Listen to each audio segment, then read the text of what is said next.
Greetings, free thinkers. Welcome to the Hoggcast. How are you doing today? I hope you're doing fine. I certainly am. Okay, what do we have for you on today's episode? We have for you two clips to go over, both of James Comey, the former FBI director. And this is in the wake of recent developments. And what I mean by recent, I mean last night, this morning, of one of the most prominent and eager instigators of those fateful events in DC on the 6th is a Utah-based prominent member of BLM. He's a social justice warrior type person who has been to many protests, likes to foment anger and hatred essentially towards police and America in general. Now, people were called kooks for suggesting that this had the far left written all over it. I'm not saying everyone who did that was far left. Of course they weren't. A lot of them were, I'm afraid, Trump supporters. I wish they didn't do that. But they were whipped up by the likes of John Sullivan, who is the person in question. Now, these two clips of Comey, this is him saying that Trump should go to jail. Trump should be put in prison? For what?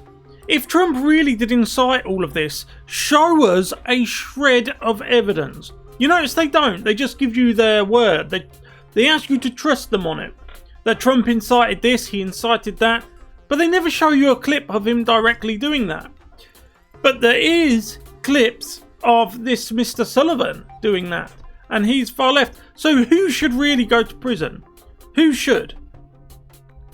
Because the people that have been fomenting this type of stuff for 4 years are on your side of the divide, Mr. Comey. Anyway, let's get into this video. But if you haven't yet, please like, subscribe to the channel, hit the notification bell, and share this video around. As the time goes on, it's getting harder and harder to reach new people on YouTube because big tech is censoring us. So if you could take just a few seconds to do those things, share it, retweet it on social media, that'll really help me out and help me to bring you more videos. Okay, let's go. Okay, so let's get into these clips. First of all, it's Comey saying that Biden, in his graciousness, should consider pardoning Trump. I think what he really wants him pardoned for is daring to challenge the swamp, daring to challenge the DC elite's control of America. That's what these people are really angry about. And the fact that James Comey is worried about all these things instead of trying to slap people with RICO charges and dealing with like mafia people and organised crime. Instead, because he's hyper-focused on Trump, should show you that the FBI has been weaponised by, of course, the Democrats and the DC elite. Let's take a look. Do you think Joe Biden should pardon Trump as Ford did Nixon? I don't know. He should consider it. Now, I don't know whether Donald Trump, he's not a genius, but he might figure out that if he accepts a pardon, that's an admission of guilt, the United States Supreme Court has said. So I don't know that he would accept a pardon, but as part of healing the country and getting us to a place where we can focus on things that are going to matter over the next 4 years, I think Joe Biden's going to have to at least think about that. So it's saying that to heal the country, you should pardon a sitting president who will by then, of course, not be the president, but you should pardon who will then be a former president for committing no crime. So he's been impeached twice, and then there will be demands for him to be pardoned once for nothing.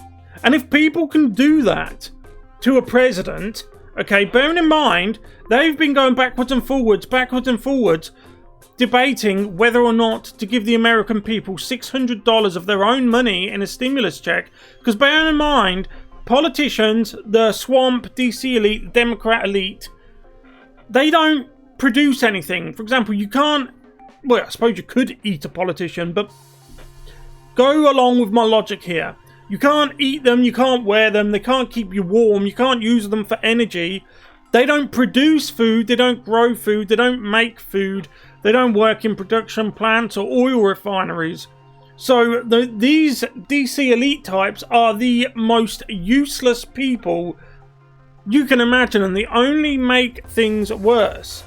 Now, these people who held up the stimulus bill are holding it up, and it's been held up for like 7 months. However, They can impeach a president for the second time in less than 7 hours. Bear in mind, impeachment is meant to be used for high crimes and misdemeanors. Yet they can impeach him in 7 hours. For the second time. And now they want him to be pardoned for a non-existent crime. And he's talking about healing. Trump didn't cause this divide. This divide was caused by the left, caused by the DC establishment, telling Democrat voters that Republicans and Trump supporters, which are essentially one and the same thing, are not even human beings. That's what they've been saying about us. They've been calling them every kind of ism and ist you can think of. They've been calling them domestic enemies, the T word that I can't use. And there's people out there who believe that. When the likes of Pelosi and Schumer and Schiff say Donald Trump is a Russian asset, there are people out there stupid enough to believe that. So this divide wasn't made by Trump. You've made this divide with your astoundingly irresponsible rhetoric and actions. And you look to Joe Biden to heal the nation. How can you heal a nation when you've cut it in half? You cut the nation in half and you assign one half of the nation the title good and one half of the nation the title bad. How are you meant to bring the two together when you do things like that? Okay, so now James Comey is upping his rhetoric. As I mentioned in my response to the first clip, the rhetoric just keeps increasing. These are the people who talk about, they wax lyrical about unity and wanting to heal the country, and then their next sentence will be something along the lines of Trump supporters need to be put in camps and this sort type of thing. What we heard from the PBS propagandist type, journalist type person that was uncovered by Project Veritas in their stellar work. Before, but I just want to be clear. I think Donald Trump belongs in jail. The hard question for me is there a national interest that's better served by not pursuing that? The hard question, sorry to interrupt, the hard question for you should be, as a so-called lawman, is what the damn evidence is. You want him in prison for what? For what? Incarceration at the federal level in Washington, D.C. And I could easily be wrong about that. I'm trying to figure out what's the best thing for the country, despite my feelings towards this corrupt chief executive. So you're getting a snapshot of what this is about. At the end there, he speaks about his feelings towards the president. So you can see, bear in mind, Donald Trump fired this guy because he's swamp, he's DC, he's corrupt himself. He's not about doing anything good for the country. He's about doing good for himself and his special interest friends. So at the end, he talks about his feelings towards Donald Trump. Listen again. What's the best thing for the country, despite my feelings towards this corrupt chief executive? So there you go. He wants Trump in jail for what? They keep saying he incited this, that, and the other, but they don't show you the evidence because there isn't any. They want you just to take their word for it. Why do they want you to take their word for it? Because they know you will. And I don't mean you personally, people at home. I mean the smooth brains. You know, low information people aren't necessarily bad people. In fact, most of the time they're not.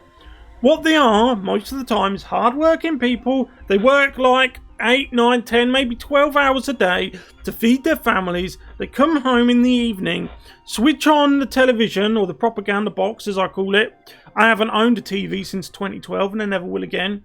And they turn on CNN or MSNBC and they think what they're seeing here is the news. They think it's the news, when in actual fact it's a fabrication. The mainstream media put the answer before the question. They have an answer, which is Trump bad, Orange Man bad. So they will go and look for the question that will lead to their answer. That's not journalism, that's propaganda.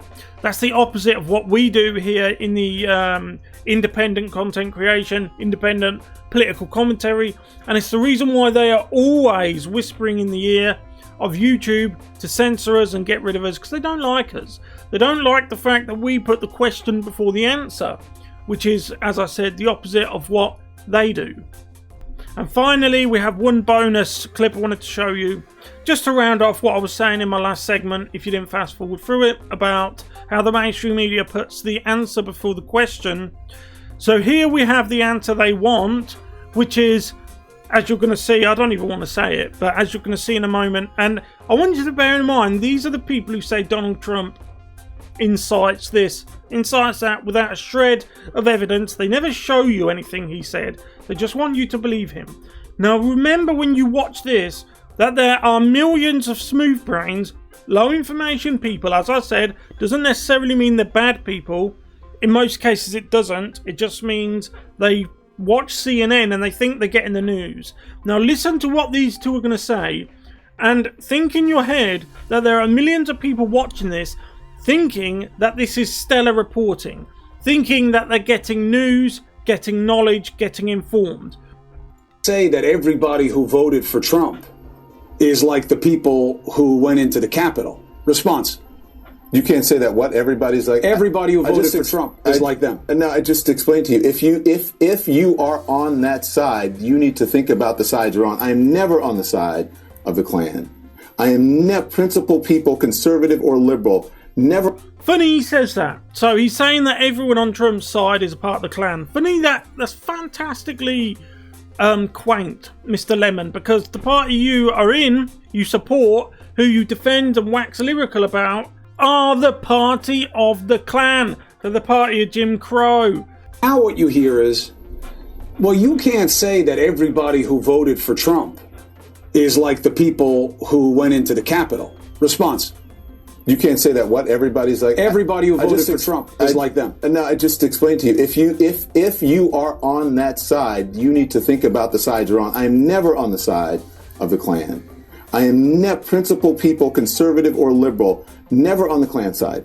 Principled people, conservative or liberal, never on the side. Principled people who are conservative or liberal, never on the side that treats their fellow Americans as less than. That's it. That's exactly what you're doing now. It's what you do every night. This is why Don Lemon is the worst journalist. The worst journalist par excellence. Anyway, I'll leave it there. Thank you very much for watching. If you haven't yet, please like, subscribe, hit the notification bell and share this video around. That helps me stay competitive with the likes of CNN and MSNBC. It's important you do that. It really helps us out and it helps us out grow. I'll see you in the next one. Goodbye.